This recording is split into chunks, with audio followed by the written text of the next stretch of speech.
All right. Welcome, everyone. Welcome to another rendition of the Michael Plowski experiment here. We're having Joel Byars of his own podcast on. Hold on, I was getting double feedback there for a second. So, Joel, you do your own. Yeah, I mean that's the thing Here we about going go. live. Good That's the thing about start. going live, man. I always trim the beginning anyway, so. Oh, yeah, leave it in. People like the authenticity. Oh, 100%. That's part of the reason why I do this the way I do it is I know you do most of your work in post and you can polish it a little more, but Mhm. that's also part of the takeaway is that people know it's not live. Like the whole Saturday Night Live angle is part of the why Saturday Night Live was so revered for so long is it's all one live take. Exactly. Yeah, it keeps people on their toes, and Yeah. it forces you to create magic in the moment, I was which is about to say the always fun. same thing is like when you're live, you have to put your best foot forward. Like there's there's no gas. There's no room for that gaff to bomb. You can't bomb. Yeah, I've thought about experimenting with live with my podcast, but I just haven't. I've done a little bit, but I haven't pulled the trigger and haven't had the right people around me to help yet. But I definitely see that being the future is people want that instant access and that kind of fly on the wall, and live is the best way to do that. So Well, salute to you for committing to it. well, that's it, man. I'm really in a stage of growth right now where it's like I don't Mhm. really have the audience yet, but I think I have a model that will allow me to once the audience forms, I'll be able to interact with them. That's the goal. Yes. To just get that dialogue going because I'm genuinely a pretty humble person. I don't think my ideas are the best ones out there. I think mine are pretty good, but that's why I think they're good because I listen to other people. I want to hear what they have to say. I don't want to make this a monologue, me just sitting in my living room with a microphone and a webcam. I want to make sure there's other ideas coming to the table, and then we're all just riffing off that together. Of course. And you're actually inspiring me to think of even if I just did a solo live stream, that could be a Yeah. good way of kind of introducing it to my audience. Yeah, when you look at like Twitch gaming, it's like the IRL kind of streams of that is it's that's Mhm. becoming a new thing is just people engaging with audience because well I Mm. mean honestly we could you know what I have 6 questions I normally ask people but Okay. I'll save that for another time with you. I think we only have about 30 minutes and we have plenty to talk about just as far as podcasting and comedy goes. Oh, yeah, man. Lay it on So me. yeah, I mean, I want to start off with the whole reason you came on my radar, and I'll give you a chance to frame what you think your podcast, but there's obviously what I thought of it. But Okay. Mark Norman came on my radar about a month, no, maybe like 2 weeks ago, and I just went on a tear on YouTube, just going through all his content. Lo Mhm. and behold, a humble podcast, the Hot Breath podcast. There's Yeah. one. You did a nice, Yeah. yeah. Got merch, got the, yeah. I love it. I love it. I'm not at merch level, but I'm working there. Working to get there. But I thought you did a fantastic job, Mark. I mean, is he as much of a gem in person as he seems? Oh, incredible. Yeah, and I've actually interviewed him twice now. Oh, twice. And Okay, I didn't see yeah, the, and the other one. he's Okay, yeah, we've kept in touch as well outside of the interviews. He really is like a super nice, genuine dude, that's what everyone says. and he's a comedy nerd, just like Oh my me and like god. so many other fans. So we're really Well, able to get into like the nitty gritty, the process behind his joke yeah. writing, which is And what my he's show open. is all He's very about. open source about it. From what I like, all the interviews. Mhm. He's not like one of those comedians who like sees it as like a trade secret. I think he sees Oh like no. he just wants everyone to be as funny as him. For sure. And that's what You I've know? learned in interviewing over 200 comedians is like you can give away the recipe, but a Right. different cook's going to have a different outcome. So Right. Right. it's a lot of that, but Well, it's a lot of and also you got to put in the work. you end up getting a different flavor too. You know, Of you have your course. Cajun blend, you have your whatever. Different areas they don't want to cook the same way. And even if you look at it as like a market, like comedy is a market, you're not Mm. losing any of your share by helping someone else because they have their own market. Exactly. There's enough for everyone. Right. Right. And that's one of the reasons I want to get into it. It's only been recently that I've kind of rebranded myself as a comedian because I was more in the kind of the philosophical, I don't know, men self help kind of lane, and I'm like, there's Mhm. really nothing there. But comedy's always there, and people always need comedy. Of course. And there's room to be philosophical within your comedy too. Without a doubt. I mean, George Carlin is he's one of my heroes in life in general. I think. Oh, yeah, he's a legend. Oh my goodness. I mean, when you talk about the people who are like scientists of their craft, like he's one of them. Dave Chappelle's another one. Oh, for sure. Where Yeah. like you can just see the artistry at work when they're doing it. Yeah, and they're the ones that make it look super easy and make everyone think they can do stand up. And then they Yes. try it and are like, Right. "Oh, never mind. This is hard." Yeah, I'm looking forward to. I mean, you do open mics. I know Mark was giving you a little ribbing that you do your own work, or do you? Yeah, man. I mean, nobody's like over the work. You hear that's why you hear on like Joe Rogan and Bert Kreischer and Tom Segura, all of them talk on their podcast about how they're always at the Comedy Store working out their material, because at any level you have to be on stage. Yes, yeah, and it's you the know, only way. I think I've built up the courage through doing these live streams by setting this up myself. But I was just talking to my friend over the phone the other day. I'm like, you know, the thrill of going live via you know, Twitter, YouTube, whatever, it's kind of fading. It's like that adrenaline rush of a crowd is I can tell that's the next roller coaster I need to ride, you know. Oh, so you haven't done it yet? I haven't done any yet. I haven't done any yet. I mean, I thought you were saying you're branding yourself as a comedian. I've literally, like, I've just told myself this year is going to be the year I do some open mics. Oh, the problem is I work myself ragged, so there's not much time yet. I mean, if I was going full hog on this, yeah, I'd probably be doing an open mic tonight, but that's not really the case. I don't well, the have hardest part yet. is starting. I will say that. Well, I think the biggest thing is the first step is telling a bunch of people that can hold you accountable that you plan to do it, so that the next time you see them, they're like, "So what's going on with that comedy gig? You still doing that?" You know. Well, you've screwed yourself now, because now I'm going to be that person. Perfect. Oh, actually, that's one of the reasons I want to have you on. I can tell that. Okay, so to all the people, you know, one of the things about doing a live stream or any podcasting, I feel like you have to, as the host, be the person always bringing back to the audience. So the people who don't really know, what is your mission statement for your podcast? Because I think I got a good grasp from the couple bits I grabbed, but I'd like to hear what you think it is. Yeah, absolutely. Yeah. And I'm about to retweet our live stream right now as Fantastic. well. Oh yeah, you know what? I normally do that when I go live myself. It's all good, but yet to do so. Yeah, my podcast is, in short, the Inside the Actor Studio for comedians. So good way to put it. Yeah, you're getting that behind the scenes, how the sausage is made look into comedy. And it really started as me creating a podcast that I wish existed. All my favorite moments of comedians' podcasts are when they're talking about like their secret sauce, like we said. So I just committed an entire show to capturing the process behind some of the most successful comedians. And now 4 years later, we've had people like Mark Norman, Cedric the Entertainer, just et cetera, who have come on here to share interviews that I really don't think have been captured anywhere else. No, and I got to tell you, man, I pour through a lot of YouTube like content. Mark Norman, Cedric the Entertainer, just et cetera. I'm just getting I was getting Periscope, so if anyone wanted to chat going. Yeah, Periscope. Yeah. That's where we normally get most of our engagement. But nice. You've had a lot of big name people on, and I think what your podcast is right now is a hidden gem on YouTube. Like I've watched a lot of people, whether it's like your I like a lot of gun enthusiasts. I mean, everyone has their own hobbies, you know.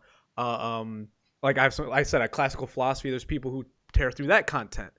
But there's that's you know, we were just talking about comedy, but like YouTube podcasting in general is such an untapped market right now. And I think we as a like society, almost as a generation, because when you look at I assume we're roughly the same age. I'm 27.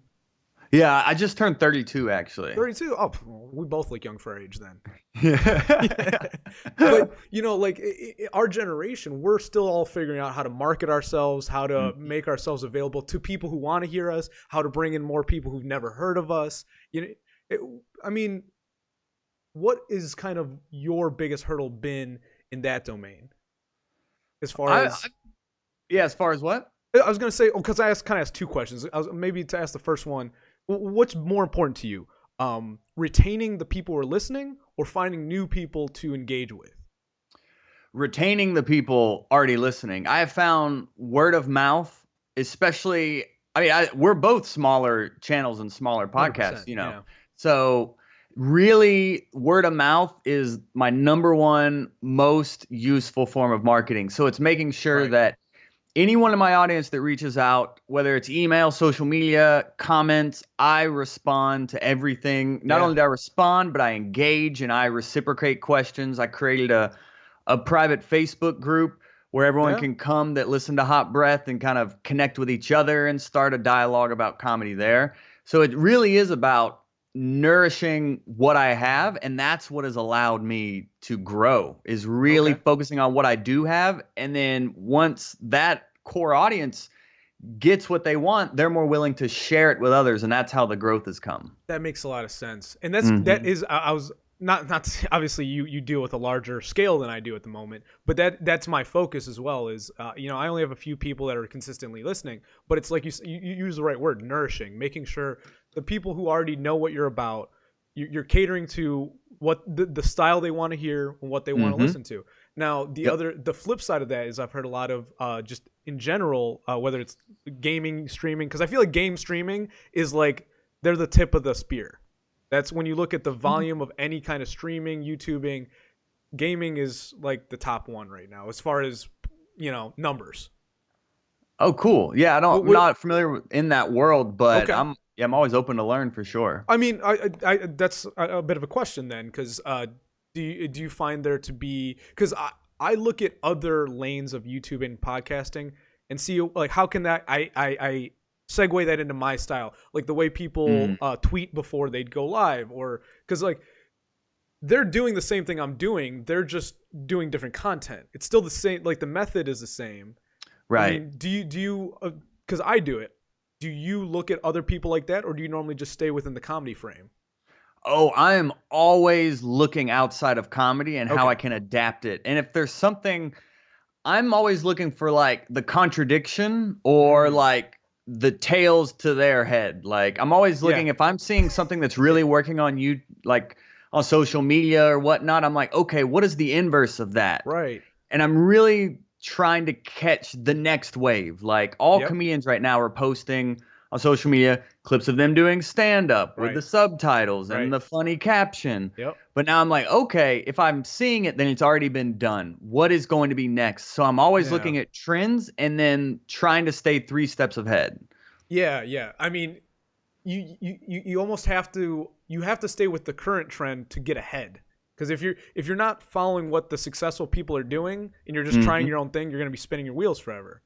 Like Yeah, and I that's why I listen to a lot of content outside of the comedy world too, whether right. it is entrepreneurs, whether it Right. is health coaches, just whatever I can Yeah. adapt from other industries. I'm always Health looking coaches. to That's filter another into one I comedy. didn't mention. Health coaches are no. That's another like just any Mhm. fitness, CrossFit, blah blah Right. blah, whatever. Yeah, That's a yeah. very analogous, I guess podcasting market. Yeah, for sure. Yeah. No, that's awesome, man. And I mean, do you have larger aspirations for the channel, or are you still trying to just hold together what you have going, or do you want to do more? Like, do you want to eventually host other people, or For sure. Yeah, I yeah, definitely want this show to become like an industry leader. I want this show to be at the top comedy festivals. And it's already been at festivals. Last year, I made a goal to get into 5 comedy festivals and do live podcasts and yeah, workshops, and I was able to do that. But I just want to keep scaling that up to right, get to bigger and bigger festivals and really Hot Breath become like the industry standard when it comes to like a comedian is releasing a comedy special. Okay, well, they have to do Hot Breath to right. really kind of like Kind people of like have to Rogan. do hot ones now and things like Oh that. yeah, It's yeah, yeah. Hot just like ones, what hot you ones too. do. Yep, yep, I want the same with Hot Breath that when yep. people are releasing a project, they know they have to do Hot Breath. I like that. And And they I look think forward to it. that's a really it's a really concrete but somewhat vague goal. It's like you don't know what that's going to look like in the future, but you know what Mhm. it's going to require of you. Yeah, and I stopped worrying about what I didn't have, and that Mhm. took me several years to be like, well, why don't I have this? Or why am I not? Why did they get that and not me? It took me Mm. years to get over that mindset of Yeah. scarcity mindset. But Right. now that I'm just in this growth mindset of like, okay, well, what do I have, and how can I capitalize and multiply, and Yeah. really, like we said, nourish what I do have? And as soon as I started looking inward and think about what I do have, that's when the momentum has really started to pick up. So I'm just Yeah. gonna keep my head down, keep building what I have, and just let it happen as it does. Dude, I wish the best for you. I realistically, Huh. Thank you. just to actually reinforce two of the points you made. One, you said that you engage quickly with your audience. Yes. Me being a part of that. How many days ago did I reach out to you to do this? Like, it's less than a week. Yeah, it feels like a week. Yeah. I think like mid last week I sent you an email. You got back to me like the day after. We exchanged emails a couple times, and here we are. So Yeah, that's just a exactly. testament to that. And I forgot the second point already. But I was just gonna say that you're being very consistent here, and I just hope that you can retain that growth because I still need to go through a lot of your content because I've subscribed to you. I just haven't had a chance to pour through what you've done. It seems like you said you've been working at this for 4 years now. Yeah, the YouTube channel is actually new. It's newer. Okay. The YouTube channel I started last year, but the podcast is also available on all podcasting platforms. Were you audio like only for some time? Spotify. Say what? Were you audio only for some time then? I was audio only for several years. Yeah. Yeah, See, yeah. That I was only that was the introduced- trend though. That was the trend back then. Yeah, and people don't understand podcasting is a lot of work. So hours of work. So when it is coming down to adding video, that just multiplies and doubles the work. So it's kind of like I found my audio system. Yeah. How I can produce and streamline that, and then I added video, and then now you got to tweak the aesthetic. I know one of the things that took me a long time was just literally trial and error. Was recording, being like, that sounds like crap. What made it sound like crap? Okay, mess with this. Okay, just make it a little bit better for the next one, and then get a little bit better for the next one. Oh, the early days are sitting in my closet, hunched over a microphone, recording an intro for an hour. I know what you're talking about. Yeah, that's awesome. Well, I mean, okay. Well, then I've got a question for you. How long of a phase did you have before you knew you wanted to keep doing this? Because I know I had a long time where still to this point, I guess I'm still not really out of this phase. My friends they're like, hey, we're going out. What are you doing? I'm like, I'm gonna stay in and work on my podcast. They're like, but we're going out. Like, no, this is my going out right now. Right. How long of a phase did you have? First off, did you have a phase like that? And like, how long did that last for you? That you just were like committed, where you didn't have that apprehension of whether you're going to continue. I mean, the whole life cycle of the podcast has been up and down in terms of. Oh, I'm sure. Like, because it is a weekly podcast. It's every Monday at 8 a.m. There's a new podcast. So. I believe I went through moments where I was like, should I do it weekly or should I change up the format so it's not all interviews, or like trying, when you're getting 100 listens, in a week, and you're like, man, I'm putting in like 15 hours an episode and it's not getting much return. But I never, just like with my stand-up career, I've been doing stand-up over 10 years. There was never a moment where I was like, okay, maybe this isn't for me. Just like the podcast, there was never a moment where I was like, I can't do this anymore. This is a waste of time. Right. But I mean, there's always self-doubt that'll come from doing anything 100%. challenging, and the highs and lows. But I found that the lower the lows, the higher the highs. And I've started to embrace the struggles and the lows because I know there's a breakthrough coming on the other end of that. But it's just staying consistent and persistent and just working. And a lot of people like the end result, but they don't want to do the work, especially in comedy. Well, so I'm sure you have different moments too, but they're probably analogous to my own. Is I can remember exact moments where people were telling me like, "Hey man, you should probably cut your losses. You should just stop doing this. Like, go find something else to do with your time." Do you have those moments drive you forward? Because they do for me. Like whenever I have a moment where I'm like, you know what, maybe I shouldn't work on I have some work I could do, and I'm like, I think of those people like, oh yeah, Mike's just gonna, next time I see Mike, he's not gonna be even working on the podcast anymore. It's like moments like that make me go, I have to work on it right now. Does that drive you too?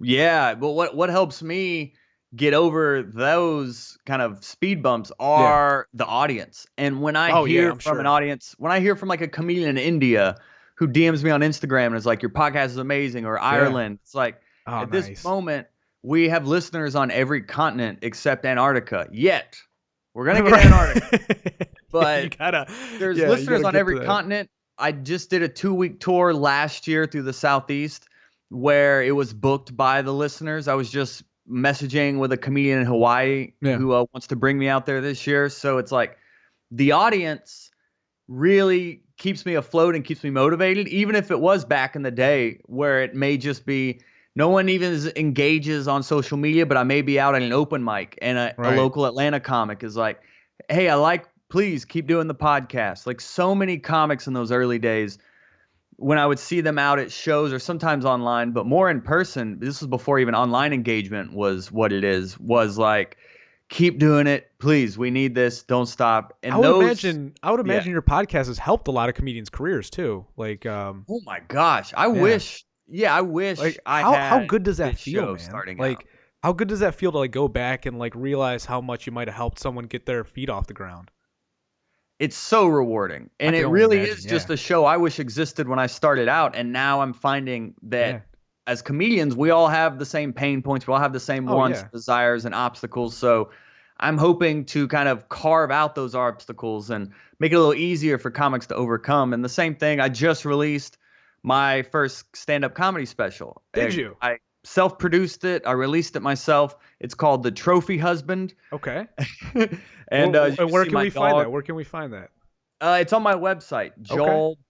joelbyerscomedy.com. Send JOELBYARS send me all your links in an email. Yeah. I'll make sure it's in the video description because definitely Joel. I mean, to anyone who follows me, he has my endorsement, obviously, and I guess we're getting to that 30-minute window. We need to be hopping off here in a bit.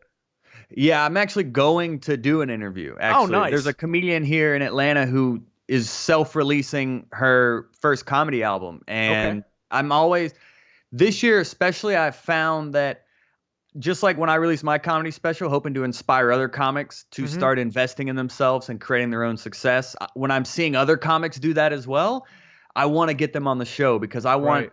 to reiterate in my listeners' heads that it's possible. Right. You can do it now. You can invest in yourself. I think Whatever that energy means. that energy is what a lot of aspiring comedians need. Is like you just need Mhm. that little bit to get you over the hill, and then you tap into your own energy, and you're like, I know that from other things I've done in life. I haven't done it in comedy yet, but I know it's there. You know, I know that, Oh, that yeah. it's just a matter of kindling that flame. You know, And it's sometimes it doesn't register until the 10th time. Right, So you right, just right. need to keep hearing it over and over again, which is what I want to do with the show. that's fantastic. All right, Mm. well, let's do a quick verbal plug, and then we'll sign off.